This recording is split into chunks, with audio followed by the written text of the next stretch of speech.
I love my wife above all else. I've loved her since the moment I first laid eyes on her. I would do anything for her, and that has never changed after all these years. We first met in college. We were both theater majors, and it was day one of Acting 1 class that our eyes met for the first time. She had chocolate brown eyes that were complemented by her dark brown curls. We stared at each other constantly that first day, and when we were partnered together, we knew that it was fate. "My name is Margaret," she said, too, as soon as I walked up to her after class. I took her by the hand and kissed it. "Henry," I responded. She then took one of my long dreadlocks and wrapped it around her finger, staring me in the eyes and biting her lip. It was an amazing meeting with an even better ending later that night. The following night, we went on our first date, a theater production of Sueño. We held each other's hand through the entire performance, and afterward, I walked her to her dormitory. Every day after that was like a love story. We went through good times and bad times. We broke up and got back together. Through it all, one thing never changed for me. I loved her and would do anything for her. We got married after graduation and went on to become very successful in the stage acting scene. We were considered a power couple and were always cast in romantic roles opposite each other. It was easy to bring the true deep love that we felt for each other to the stage, and it was a nice way to make money from it. One day, our lives took a turn. We had just finished a successful performance of the stage play, The Clean House, when we were approached by a member of the audience. "That was an amazing performance," he said, a creepy English accent behind his words. "Why, thank you. You're sweet," said Margaret, gripping my hand. I could tell this guy had creeped her out, but being a talented actress, she was able to put on a nice front. "I've been watching you two for a very long time," he continued, his pale blue eyes staring into Margaret. "I am very much a fan of your work. Every performance is riveting, and I can tell that you put true passion into your exchanges. You two must truly love each other." "We do," I said, stepping slightly in front of Margaret. "We love each other very much. I would do anything for her." I looked at her. She gave me that beautiful smile of hers. "That warms my heart to hear," he said as he put his arms behind his back and looking up into the night sky. "True love is a valuable gift that is often taken for granted. If you're not careful, you can easily lose it forever, and it can never be replaced, no matter how hard you try." He then looked at me, and I could see just how disturbing his pale blue eyes were. "Hold on to that gift. Cherish it forever." He began to walk away before I asked the question that had been bothering me since we met. "Who are you?" I yelled. He stopped and turned his head. "Your biggest fan," he answered. He then walked away. Margaret and I just looked at each other, baffled at what had just taken place. Later that night, we were sitting on our couch watching a movie, when suddenly there was a knock at the door. Wonder who that could be," said Margaret as she got up to see who it was. She looked at the peephole and froze in place before taking a single step back and opening the door. Standing just outside the door was the same man we had talked to earlier that night. He stood there with his arms behind him, his pale blue eyes shining like the moon. "Honey?" I said, standing up from the couch to join Margaret at the door. "Please, come in," Margaret said to the man, to my shock. "What are you doing?" I yelled, running to get to the door. The man stepped inside before I got there and began to stroke her face. When I finally got to them, I threw my fist and connected with his face, knocking him back outside. I quickly slammed the door and locked it. I turned to Margaret, who was in some sort of a trance. I tried to snap her out of it. "Margaret," I yelled, shaking her. "Margaret, wake up." There was nothing I could do to get her to respond. I shook her, slapped her, even splashed water in her face. Nothing would work. Suddenly, the lights in the house went out. I looked around until I saw the silhouette of a man standing outside our living room window. I blinked, and it was gone. I began to panic and ran to the gun safe in our bedroom. Despite being theater nerds, we were very well trained in self-defense and firearms. We could each hold our own if our lives were in danger. And if there was ever a time to put that training to use, it was now. When I got back to the living room, I immediately raised my weapon. There stood the strange man, holding Margaret by the face. "Let go of her," I yelled, aiming for his head. He looked at me, and the only thing I could see in the darkness was glowing red eyes. He then turned his head to Margaret, and I fired, hitting him directly in the head. He fell to the floor hard, and I ran over. Margaret fell over too, but I caught her before she hit the ground.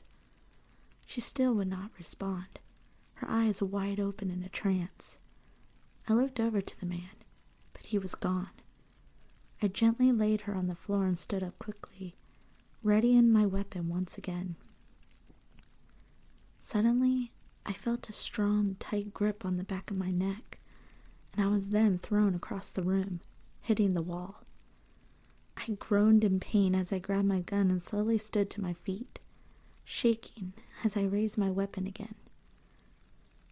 Again, he had a hold of Margaret, but this time he pulled her head close to his. I felt my heart race and my blood boil as he put her lips to his glowing red eyes staring right at me. "No!" I screamed as I ran towards them. He then pushed her to the side and opened his arms to me, as if inviting me to fire on him again. I obliged and fired 5 rounds into him, but all he did was allow them to connect as he laughed. I ran up to him, but he grabbed me by the throat before I could do anything.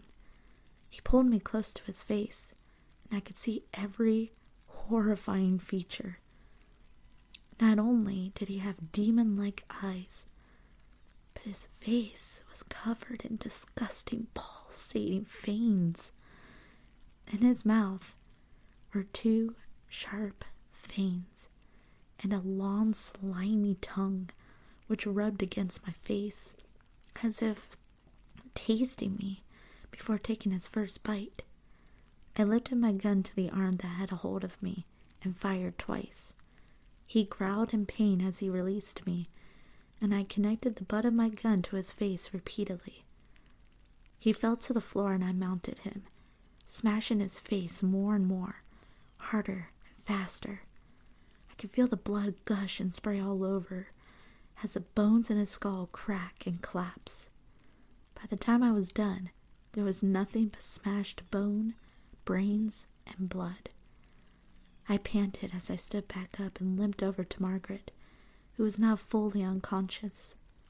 I shook her as she finally opened her eyes, looking into mine with fear and confusion. "Margaret," I said, feeling relieved that she was all right. I held her close, and we lay there until I looked over to where the body of the stranger should have been. He was gone, and panic arose once again, and we both stood up quickly. I turned to face Margaret and screamed when I saw him standing behind her, still in the process of regenerating his face. Before I had a chance to react, he sunk his fangs deep into Margaret's neck. She screamed in pain as I screamed in rage, hitting the monster in the skull once again with my gun. I felt bone crack again as he released her. Again, I mounted him and went to work, growing exhausted the longer it went. I knew this wouldn't last, as he would surely regenerate again. It soon became obvious what exactly I was dealing with. He had put Margaret into a trance, merely by looking at her, even looking through a peephole. It wasn't until she invited him inside that he actually got in. He had glowing red eyes and fangs, and he bit Margaret in the neck. He's a goddamn vampire, I thought to myself. While he was down, I ran to the kitchen and grabbed an old wooden brook. I broke it in half and ran back to the body, where I rammed it as hard as I could directly into his heart. The body began to convulse and flail its arms and legs all over. Suddenly, it stopped and went completely limp, before melting away into deep red blood and other disgusting fluids. After catching my breath, I slowly turned my attention to Margaret. She sat there in the darkness, legs folded, and upper torso full erect. "Honey?" I said, nervously approaching her. In the darkness, I could only see her silhouette, until her eyes began to slowly glow red. There was only one thing I could think of to do. I love my wife. I would do anything for her, even if that meant chaining her up in the basement, feeding her a pint of my own blood every day while I figure out what to do about her. When the hunger would hit her, she became like a wild animal that cannot be communicated with. So I fed her my blood, and she became herself again.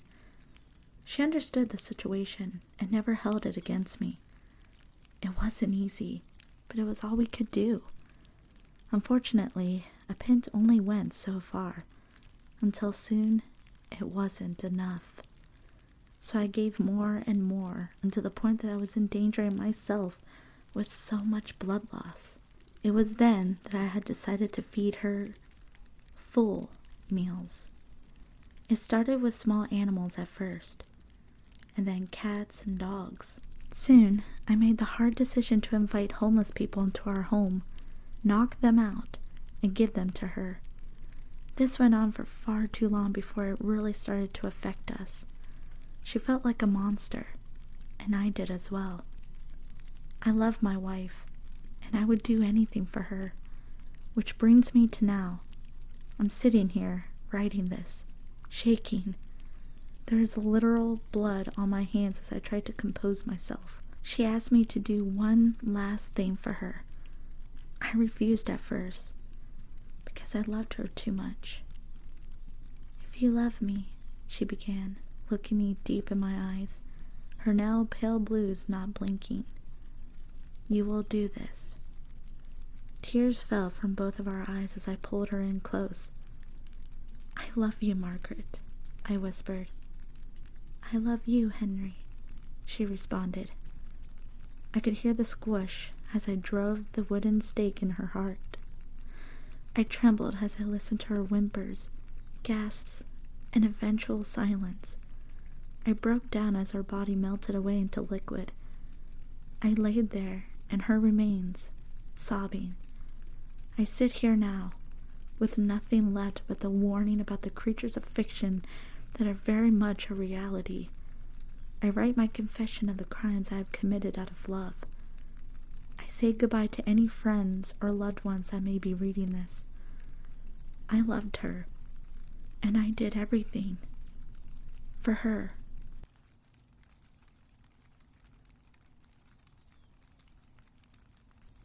Beast's Hunger. The advertisement was like something from the 90s. He had a disabled businessman in a gray office building. In front of him was a microwave, and inside of that microwave was just the blandest gray dinner. He sighed some, shoulders slouching as the timer counts down. Only 3 seconds remaining. 3, 2, 1. But before the microwave beeped, the wall behind the man exploded, and a werewolf in overalls would explode through the wall. The beast threw back his head and howled as the man looked on with fear, but soon realized why the monster appeared. In his grasp was a steaming plastic black bowl of white cheddar mac and cheese with chunks of bacon. The man accepted this bowl, scooped a big forkful of the gooey food into his mouth, and released a howl. Beast's hunger. The advertisement had done its job because Dave remembered it so vividly as he stood alone in the bright aisle. He had only stopped at the pharmacy to pick up rubbing alcohol, lighters, and maybe orange juice for the cold he felt creeping into his throat and head, but took one of the black boxes from the freezer as he looked it over, considering one more item. On the front, in a font that was more fitting on a heavy metal album cover, read Beast's Hunger. The mac and cheese looked far too good in the box's picture, but he knew well enough to fall for that old trick. This was probably just a masculine lean dinners that were usually marketed on TV during soap operas. Dave could hear the attractive women softly laugh into their frozen chicken and broccoli pasta dinner. He flipped the box over and read the instructions. At a glance, they seemed easy enough to make. He already had visions of buying 5 of these from a natural grocery store weekly and bringing them to work for lunch. He bought 1 box of Beast's Hunger with his lighters and rubbing alcohol and made his way home. The line was long, and he had gotten hungry as he found himself daydreaming about getting home and watching some more of his show. It was his day off, and he had planned on just watching TV and napping. Getting loaded on cheese and carbs before said nap made him excited. Dave made a beeline for his kitchen. Putting down the plastic bag, he reached into his bag, taking out the black box. He moved to his microwave so he could begin lunch. Or breakfast. This would have been the first thing he would have eaten all day. Opening the box, Dave pulled out the cold plastic bowl. It was a bit frosted, so he couldn't see the pre-recommended eating temperature. Placing the bowl down, he picked up the box to remind himself of the instructions. Peel back plastic. Heat for 3.5 minutes. Take out and stir. Heat for 2 more minutes. Let dish cool down. Enjoy your Beast's meal. He noticed the Atariscan arched a brow quizzically, pulling the box closer to his face. Dave read the bottom of the box out loud to his empty apartment. Best served if thoroughly heated. We cannot be held accountable for any discrepancies if product isn't prepared per the directions. If product is not heated for at least 5 minutes, hunger cannot be properly satisfied. Therefore, non foods cannot be held accountable for unsatisfied hungers. Dave almost couldn't finish reading because of the chuckle that had formed within his stomach. Weren't they for real? The font was small at the bottom, not a part of the brick of veggie buzzwords next to the instructions, but a part of all the copyright stuff and ingredients. They must have really been dedicated to this weird marketing campaign. There was even a hotline number listed just in case there was an emergency. So, he began to follow the instructions. He pulled back the plastic film that covered the black plastic bowl, and he could see the white frozen cheese, the spiral noodles, and the little glaciers of pink bacon. It didn't look great, but it was only frozen. Covering it again, Dave set the cook time to 3 minutes and sat back, leaning against the countertop opposite the microwave. It hummed as the numbers counted down from 3 minutes. He had pulled his phone from his jeans pocket to surf the web while he waited. Before he knew it, the machine would beep. He took it out, and it smelled absolutely delicious. Dave's eyes widened when he looked down at the frozen meal now cooked. It looked delicious. The white cheese was gooey. The noodles were soft, but not soggy like you normally got in these disgusting frozen dinners. And the bacon looked crunchy. Plus, now that it wasn't frozen, the man could see that the portion was pretty big. He moved a metal fork through the noodles, steaming cheese and chunks of meat. It looked done. Hell, it looked delicious. He dragged the fork through the creamy meal, not finding any frozen islands within the mac. Impressive at how downright cooked the food was, Dave just decided to dig in. It was delicious. He was so surprised at how much he enjoyed the pasta. He didn't even care that he had the slightest intolerance to lactose. Dave knew he'd pay for it later. Now he'd just worry about eating. Swallowing his mouth full, he licked his lips of the cheese before going in for more. Soon, all the noodles would be gone. Just little pulls of cheese and a few small pebbles of bacon. The fork wasn't enough. He'd just pick up the plastic bowl to lick it clean. Dave swore softly as he leaned back once again. The man placed a hand onto his stomach as he just stared at the empty bowl. He licked a plate clean like some kind of dog, which had not since high school at least. Just a boy. Sighing through his nostrils, he swallowed the saliva that formed in his mouth. He was still hungry. He should have bought a second one. He was a grown-ass man after all. Hours had passed, and it was almost time to get settled into bed. Dave had snacked multiple times since his meal while he watched his shows, but he still felt hungry. So much so his stomach gargled. He was starting to get worried. He didn't think he could get parasite from a TV dinner, but it was his first thought. Absent-mindedly chewing his nail, Dave would begin to pace. It was early December, and it was a bit cool outside, but he was sweating. The heat wasn't on, but Dave felt like he was going to melt. Pulling on his hair, he stopped in the middle of his apartment. He didn't know if it was his stomach or maybe somewhere in the room, but he heard a growl. Crap. The room felt like it was spinning, and his head hurt.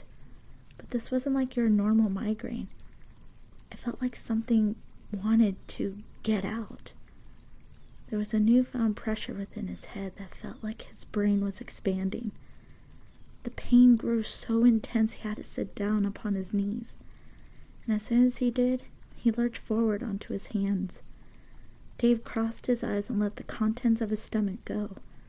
He heard the splash of vomit upon his carpet, and that only made him sicker, coaxing out more bile as he heaved his shoulders. Sniffling, he'd opened his eyes slowly and instantly regretted it. Despite the tears that currently clouded his gaze, Dave's lips parted as he looked down at the puddle of black beneath his palms and face. He fell back onto his rear and began to scoot back as he desperately wiped at his mouth. Suddenly it tossed into the mystery of, what in the world came out of me? Nervously, and not without a struggle, Dave did his best to breathe. What the heck? He asked out to the low light of his apartment. There would be no answer, just his whimpers. Whimpers then turned into screams of agony as if someone had twisted his arm off. The sounds of joints popping would fill the air, and all Dave could do was scream in pain and confusion. Jesus! First, his knuckles popped, and his fingers began to elongate, as if 5 individual nails were being slowly driven out from his fingertips with an unseen hammer. He just watched and screamed for help. Help for anyone to come and relieve him of the torture suddenly inflicted on him for what felt like no reason.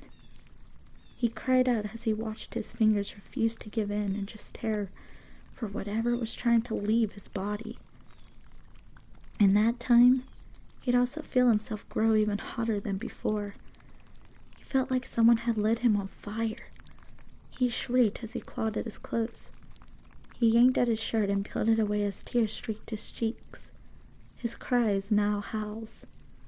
He was frankly growing exhausted from this pain, and receiving no answer to his cries for help or pleas for death. Like his fingers, his toes began to feel like they were growing too fast for his body to adjust to, and his palms began to extend upwards as if they didn't want to be left behind by the fingers.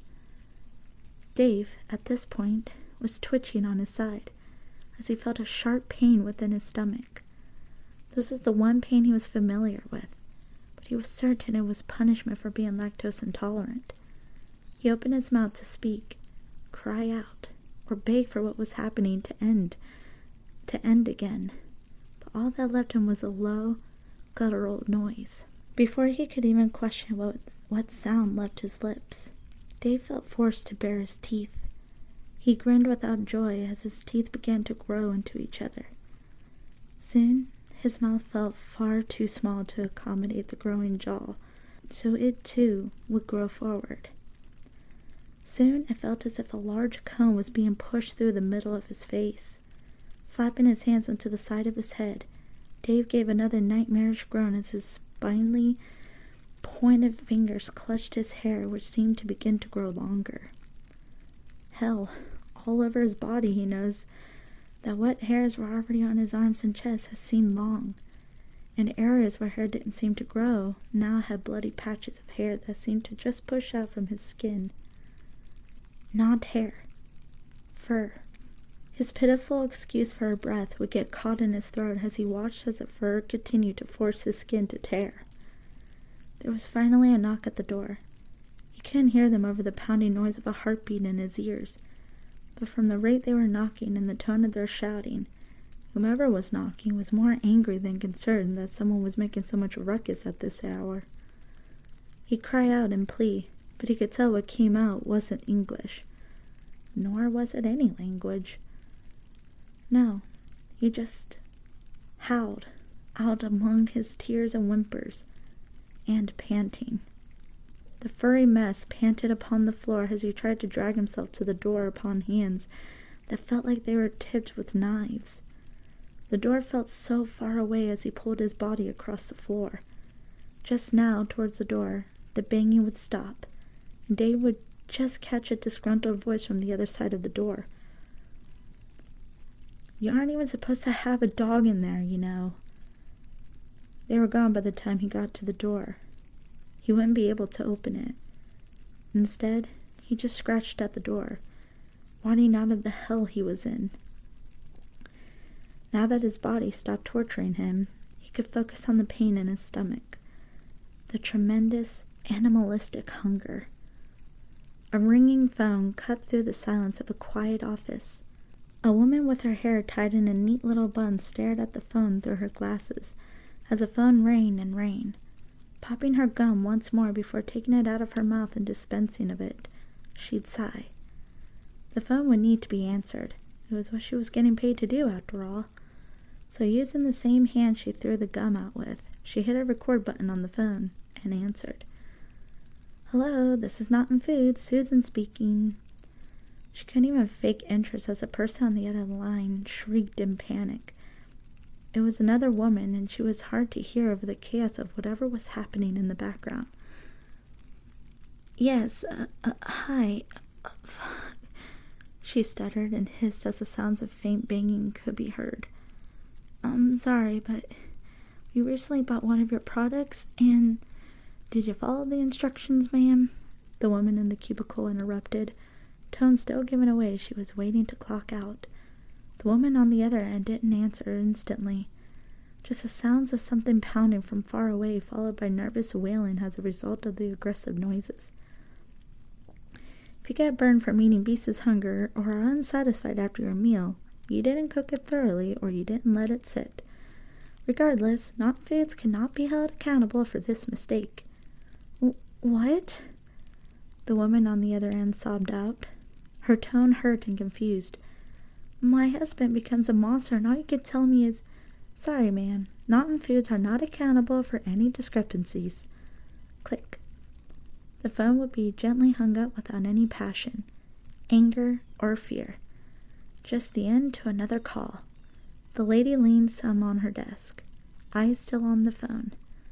Another sigh left her, this time through her nose, as she picked up the phone and just dialed 9. It rang for a second, before a man picked up the phone. "Jack Dunn's office." He didn't seem like he was excited to receive any calls. The one chewed her bottom lip before her shoulder slouched a little. "Mr. Dunn, we got another one crying wolf."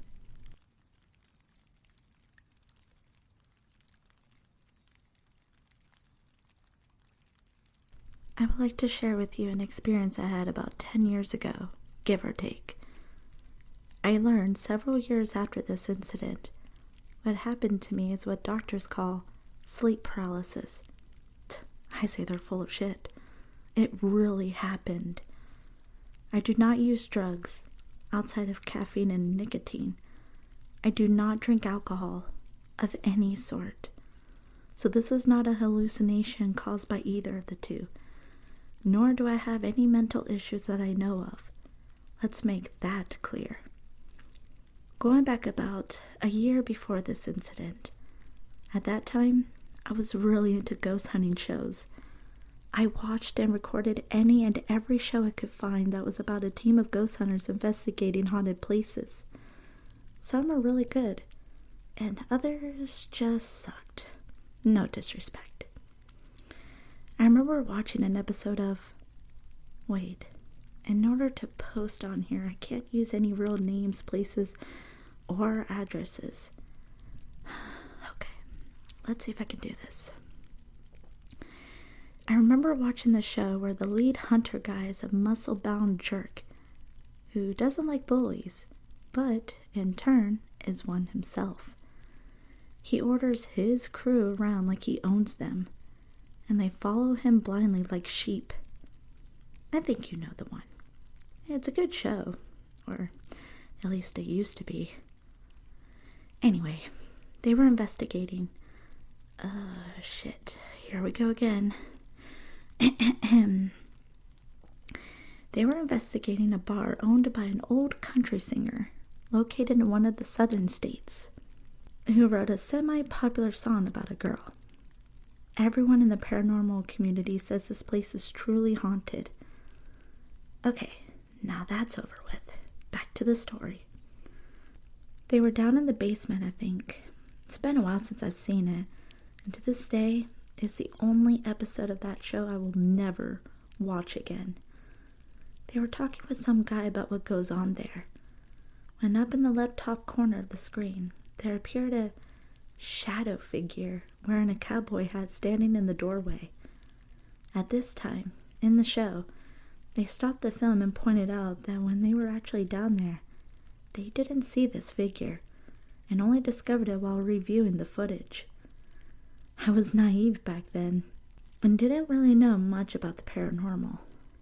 I figured, it's a TV show. What harm could it really do? Boy, was I wrong.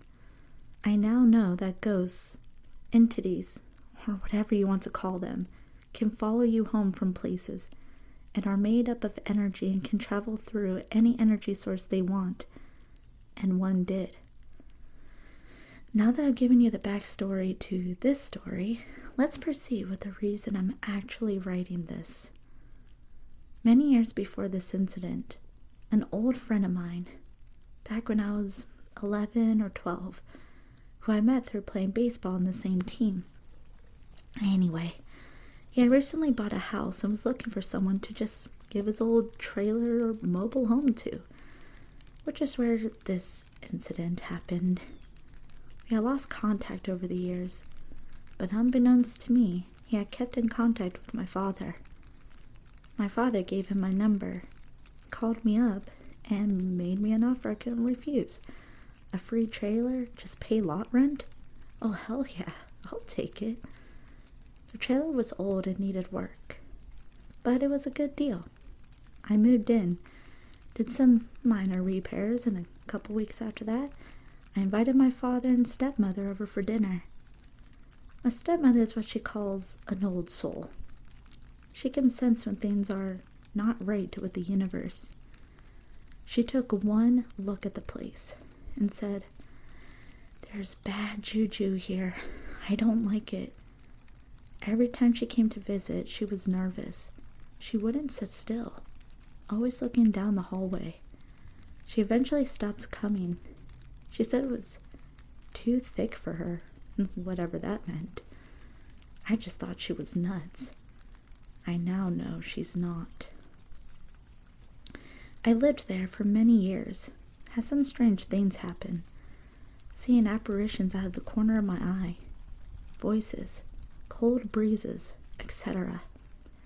I just chalked it up to bad lighting, outside noises, Insulation issues. Some rational explanation. Until that night. The night that changed my whole belief system forever. The night I will never forget. I was laying in bed, asleep on my back, like I always do, when I woke up and noticed a black figure standing in the doorway of my bedroom. The hallway light was on. I always leave it on, in case I need to make a bathroom run late at night. The light from behind the figure showed it had a head, 2 arms, and 2 legs, but no eyes. It was just standing there. I blinked a couple times to make sure I was seeing what I was seeing, and sure enough, I was. Only this time, when I looked at it, it was wearing a cowboy hat. The moment I realized that, I physically saw it jump from the standing position in the doorway over top of the bed and land on top of me. My body became stiff, unable to move. Out of my peripheral vision, I could see my wife laying next to me. I tried to scream, but nothing came out. I saw the figure sitting on top of me. It reached its hands down into my chest and started squeezing my lungs. I couldn't breathe. It was squeezing the life right out of me. There I was, gasping for air, paralyzed and unable to make a sound. Just when I thought I was about to die, a series of intensely bright white lights started flashing all around the room, like a strobe light on steroids. I closed my eyes to shield them from the lights. It was that bright. All of a sudden, my body jerked a couple times, like a convulsion, and then stopped. I opened my eyes, and it was gone. I was able to breathe again. I lied there, heavy breathing for a good 20 minutes, too scared to move. When I finally got the nerve to try, I slowly moved my right hand over to my nightstand. Still shaking from fear, I grabbed my phone to check the time, like I always do when I wake up in the middle of the night. The time was 3:48 a.m., the witching hour. Needless to say, I did not go back to sleep that night. I cautiously got out of bed, so not to wake up my wife, and turned on every light in the house.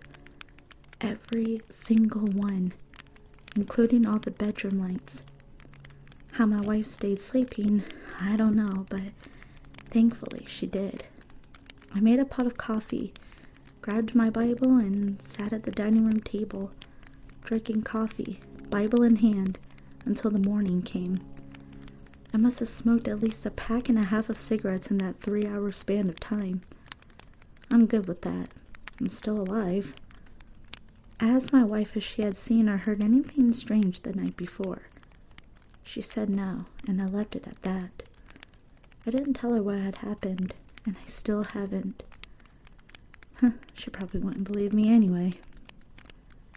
My wife and I stayed at the trailer for about 2 months after that. When we got the opportunity to rent an actual house, we took it. We packed all our things and moved out. On the last day we were ever at that trailer, my wife had left the vacuum in the back bedroom, where this experience happened. She asked if I would go get said vacuum, and I agreed. Upon entering the room, a weird sense of dread fell over me, and something inside of me told me I needed to get out of there quick. I grabbed the vacuum, ran down the hallway, and out the front door as fast as I could, slamming the door behind me. I then turned around and yelled, "You want this place? You can have it. I'm gone." My wife looked at me like I lost my mind. My father and stepmother helped us move, along with some friends. My stepmother insisted that we drive all the vehicles that contained our belongings over bodies of water to block any of the bad juju from coming with us to the new house. We did, and have had no bad experiences in our new house. Aside from a few really bad dreams I had the first couple nights we were there, about the trailer, but that was it. Well, that's my story. I don't really care if you believe me or not. I know for a fact it really happened.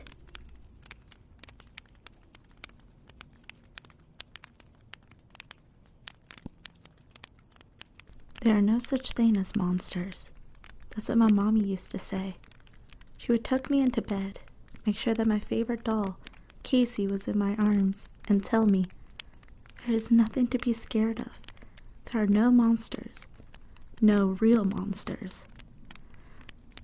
She would whisper these words to me mostly at night because that's when the monsters like to come out.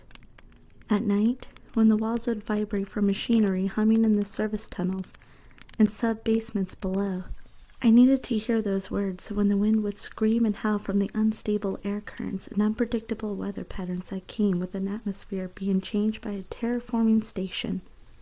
The turbines from dozens of filtration exchange towers took in the cold, alien atmosphere and expelled hot oxygen and nitrogen-rich air. Just like the rhyme my daddy would sing with me, bad air goes in, good air comes out. I would need reminding one more time when the giant atmospheric processing station brought the rain by, releasing electrical discharges into the clouds. That was when the monsters scared me the most. The lightning and thunder was the sound they made when they tried to get inside. The wind was a monster's voice, and the rain was its nails, clicking and tapping at the windows of my living quarters. My mommy would come and make it all better and say, there are no such thing as monsters. Monsters killed my mommy and daddy. Monsters are real. They were real. And they were here. The grown-ups promised they would keep us safe. They told us everything would be all right, and help was on its way. They lied. Our little settlement was so far away, it would take up to 2 weeks for the nearest outpost to reach us. The monsters were clever and patient. When there was only a few of them, they quietly picked off the families living in the habitat modules on the outskirts of the colony. The ones whose disappearance wouldn't be noticed right away. As our numbers increased, the monsters began to hunt in packs. It wasn't long before there was enough of them, and they didn't need to hide anymore. The monsters were coming. They were coming for each and every last one of us. The Central Air Processing Station was just outside the colony's perimeter. It was a primary terraformer and control center for the other automated terraforming substations that were spread across a small planet's surface. The majority of the grown-ups spent most of their waking hours here, including my mommy. They were all doing their part to make this tiny world breathable. Building better worlds, like all the signs and videos say. The monsters crashed through the ceiling and tore through the floor grating, catching everyone by surprise. Only a week ago, there was 158 of us. After the attack on the processing station, we had lost 84 people. Those of us left gathered together for safety. We had to move quickly. We knew what the monsters did to you if they took you.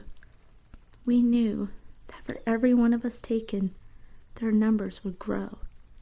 We knew we didn't have much time. The monsters, they grew so fast. We learned that from my daddy. He was the first. They thought I couldn't hear. They thought I wouldn't know. But I saw it all. When my daddy started screaming in pain, they took him to see the doctor. I followed them. The grown-ups may have ruled the corridors and hallways, but the kids owned the vents and shafts. That was our playground. That was where we would play games like Monster Maze, and I was the best. The other kids were jealous because I could fit into places the others couldn't. They also couldn't memorize the turns and corners like me. I could go anywhere in the complex and never be seen. Not once. Finding my way to where they had taken my daddy was a breeze. I didn't have to rely on my memory of the winding and turning tunnels of the ventilation system to find the correct room. The screams echoed loud and clear. I followed the sounds to the grilled screen that would allow me to peer into the medical compartment. I made myself look, but in the end, I closed my eyes to the horror. The screams hurt my ears. He was in pain. A deep snap of bone startled everyone in the room, and my daddy grew quiet and still. Suddenly, I could hear his body thrash and convulse violently. The medical personnel tried to hold him down, but the convulsions were too strong. People gasped and screamed at the sound of a loud crunch and snaps followed by what sounded like a bucket of water spilling to the ground and spraying the walls. My daddy's screams were no more than wet gurgles by now. And then I heard it. A loud and piercing screech came from something in the room. Something that was angry, evil, and alien. It hissed loudly and scurried violently in the opposite direction, knocking over tools and equipment as it made its escape. The last of us gathered in the safest place left, the primary operations center. My daddy once told me it was the very first building in the colony. The original settlers had lived in here back when they couldn't breathe the air, and the operations center's thick walls and many pressurized doors protected them from the freezing temperatures and poisonous atmosphere.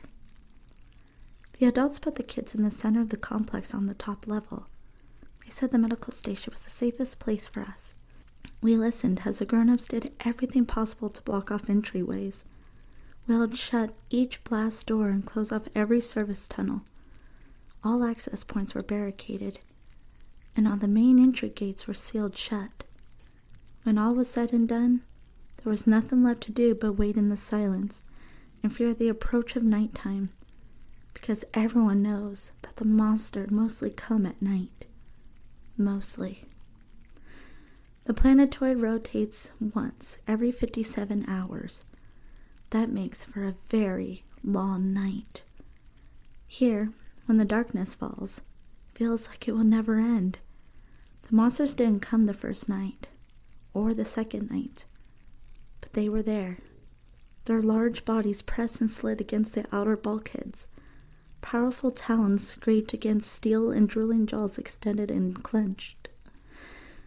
A piercing shriek would call out and echo in the distance now and then. The monster's cries would startle us, causing screams of fright and tears from most of the children. We continued to wait. It started on the third day with a metallic thunk, thunk, thunk from the north gate. It echoed throughout the corridors. Anything not bolted down rattled and shook. I could see relief wash over some of the adults' faces. The waiting was finally over. The beating at the massive door, 3 levels down, grew louder in intensity. The children were gathered together and hurriedly rushed into one of the unused isolation medical bays only used for storage. I didn't like this room. Even though it housed many rows of containers and equipment, there were no vents or shafts in here. There was no way to escape. We watched from the monitoring station that had been set up within the medical bay. The adults began readying themselves. Most had small handguns and charges used for geological excavation. There were even a few crude flamethrowers. The strikes to the massive door became relentless. The pounding grew louder from massive blows now coming from the west gate. The monsters were slamming into the steel door so hard and so fast, I could swear I felt the floor vibrate. They screamed with such anger from behind the barriers that blocked their way. The sounds of pounds and bangs became deafening. Claws and talons were now beating at the east gate. The echoes of metal being hit with massive, inhuman force now came at us from all directions when impacts fell against the main south gate. The bending and tearing of metal were heard throughout the complex, and shrieks of victory roared out from alien lungs. We watched the blurry, dark shapes fill the monitor screens. Screams and hisses echoed from the lower levels as they tore down every barrier or obstacle. They filled the hallways, scurrying on the ceilings, walls, and floor. They were coming for us. The monsters fell on the people defending our last and only defense like a wall of black water. The grown-ups opened fire. tosser explosives, and sprayed fire from flamethrowers. Smoke filled the room, making it hard to see. Powerful arms shot out from the ceiling, and long fingers grabbed at anyone within their reach. The monsters poured into the cramped space, slamming into the people. Screams of terror and breaking a bone could be heard over the speakers. Images of blood and flesh filled our eyes from the small video monitors. Despite the wounds and injuries being inflicted, it was painfully obvious that none of the adults had been killed. Every last one of them was alive when they were dragged away into the darkness. It was over quickly. Soon, every last grown-up in operations was gone. Dangling legs lifted into the air vents disappeared. The monsters gathered around those who struggled or were capable of fending them off. They were cornered and maimed by teeth and claws. Hands or feet were torn and severed from their bodies. Obviously, it was easier to manage and carry off their prey if it was crippled. Screams for help and pleas for death slowly faded into the distance. The remaining grown-ups sealed the hatchway to the main access door for our section and stood between us and the approaching nightmares. They peeled away the hatch as if it were tin foil and were at the viewports and observation windows that lined the medical bay, hitting and scratching at the door glass. They shattered it in no time and began swarming into the medical bay. Gunshots rung loud and screams from adults and children came from all directions. Monsters were leaping through the air, pouncing on any victims within their sight. They crawled on the walls and ceiling, plucking running children off their feet by their hair, or even by their entire head from large, six-fingered claws. I cowered under an overturned medical bed when I locked eyes with a boy who couldn't have been more than 7. His arms were locked in a death grip around a support beam. 2 monsters pounced on him and began pulling and jerking him violently. Somehow, he maintained his grip around the metal beam and would not let go. I screamed in horror when they broke his arms and pried him off of that beam. His face had no expression or emotion. His limp arms trailed loosely behind him when they carried him away. He never screamed. Not once. A woman flew across the room, smashing into a large fume hood to the right and rear of the large room. Her broken body lay over the destroyed workstation. The impact had toppled over the instrument and dislodged its upper panel, revealing a narrow ventilation duct within the wall. In a flash, I remembered the school day trip last month to see the scientists. It was the same type of instrument, the one used for dangerous chemicals. It was a duraglass enclosure with 2 access openings for the hands. They would stick their hands through the access points and pour their chemicals from the inside without breathing the fumes. The scientists said the fumes were then removed by the complex of the exhaust fans. I got to my feet and dug for the tiny opening. 3 monsters, hunched on all 4s, charged from the destroyed viewport. I entered the duct only to discover it immediately went from ground level to a vent that went straight up the wall. I pressed my body as far as I could to avoid the claws that were reaching in for me. It pushed itself relentlessly into the small opening, wedging itself further into the duct. The slick coat of slime glistened on the claws that were inching closer. The tips of its nails were nicking my clothes. I could feel the pull of the fabric grow firmer each time before the threads would break. I had one chance. I stood and placed one hand on each side of the vent, hopped off the ground and pressed my feet against the walls to hold me up. I shimmied up the shaft bit by bit, carefully, but as quickly as I could manage. I had made it more than halfway up the duct's distance when the scraping and beating of claws filled my ears from below. When I lifted myself into the junction, I twisted myself into the opening and briefly my eyes fell on the monster beneath me. I had never seen one this close. Its arm was extended and wedged under a massive head. The elongated head was cocked at an abnormal angle to face me. Transparent lips were quivering and curled over long and shiny veins. Thick, clear drool poured out of its open mouth. It didn't even struggle anymore. It just looked at me. It had no eyes, but it still looked at me. A low and deep hiss began to build from within its chest until it was a piercing shriek.